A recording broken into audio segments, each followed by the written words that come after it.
नमस्कार, news for nation देख रहे हैं आप। आपके साथ मैं हूं ऋचा शर्मा। बिहार में चुनावी बिगुल बज चुका है और नॉमिनेशन की प्रक्रिया भी शुरू कर दी गई है। फेज 1 के मतदान को लेकर भी अब पूरी तैयारी हो रही है, लेकिन सीट शेयरिंग को लेकर मामला फंसता ही जा रहा है। एनडीए की बात करें तो वहां भी कुछ भी ठीक होता हुआ दिख नहीं रहा।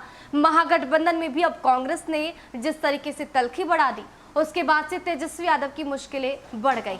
इसी बीच मान मनोबल का जो खेल है वो लगातार जारी है और सीट की सेटिंग को लेकर भी एक दूसरे पर पलटवार किए जा रहे हैं। लेकिन बिहार की सियासत से एक बड़ी खबर सामने आ रही है कि महागठबंधन में सीट शेयरिंग का मसला सॉल्व कर दिया गया है और तेजस्वी यादव ने कांग्रेस को भी मना लिया है।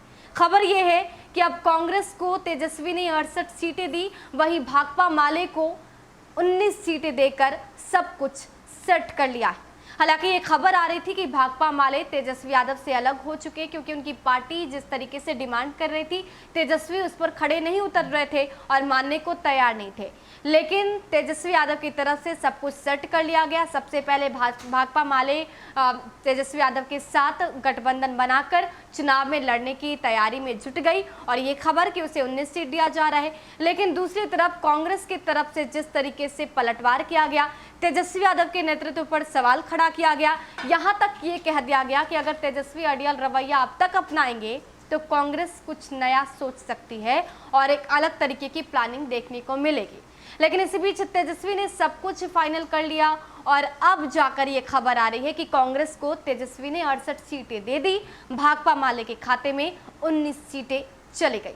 अब सवाल है कि तेजस्वी कितने सीटों पर लड़ेंगे, इसको लेकर अभी भी मामला फंसता ही जा रहा है। हालांकि ये कहा जा रहा है कि आरजेडी 155 से 160 सीटों पर लड़ सकती है।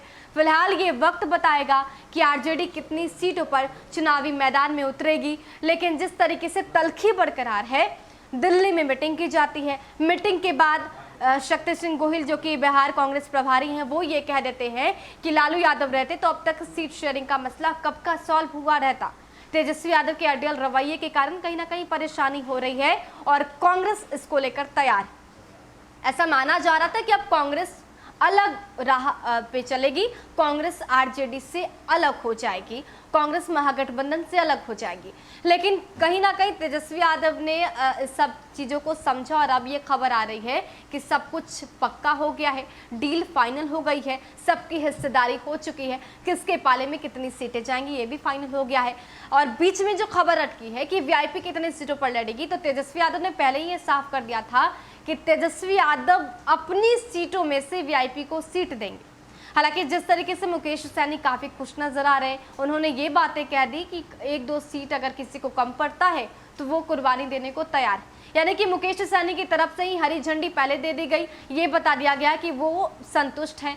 सिर्फ जो मामला फंसा था वो कांग्रेस के बीच फंसा था। अब ये खबर कि कांग्रेस भी संतुष्ट नजर आ रही है। आरजेडी की तरफ से ये कह दिया गया है कि 68 सीटें हम आपको दे रहे हैं। ऐसे में महागठबंधन में सीट शेयरिंग का फॉर्मूला जो है वो सेट कर दिया गया है।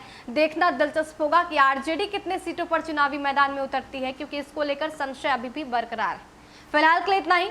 बने रहे हमारे साथ और देखते रहे न्यूज फॉर्नेशन। नमस्कार।